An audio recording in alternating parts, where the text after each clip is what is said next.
আল্লাহর দেওয়া এই একটা চোখের আপনি নেয়ামতের শুকরিয়া আদায় আজীবন সারা জীবন করতে পারবেন না। সকাল সন্ধ্যা আল্লাহর খাচ্ছেন, আল্লাহর জমিনে বসে আছেন, আল্লাহর দেওয়া রৌদ্রের আলো ভোগ করতেছেন, আল্লাহর দেওয়া অক্সিজেন, মেডিকেলে গেলে অক্সিজেনের কত দাম দেখেন। তো আপনি কি আল্লাহর একটু শুকরিয়া আদায় করতে চান না? না নিমক হারাম হতে চান? নিমক হারাম বুঝেন? যার খায় তার গুণ গায় না, তাকে কি বলে? নিমক হারাম। মানুষ বড় নিমক হারাম, মানুষ যার খায় তার গুণ গায় না।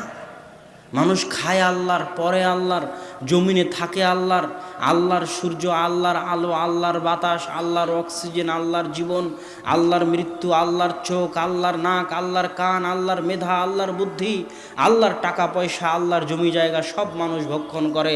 আর যখন দোয়া করার দরকার হয় তখন শাহজালালের মাজারে চলে যায়, আর যখন অসুখ হয় তখন তাবিজ কবজের কাছে চলে যায়।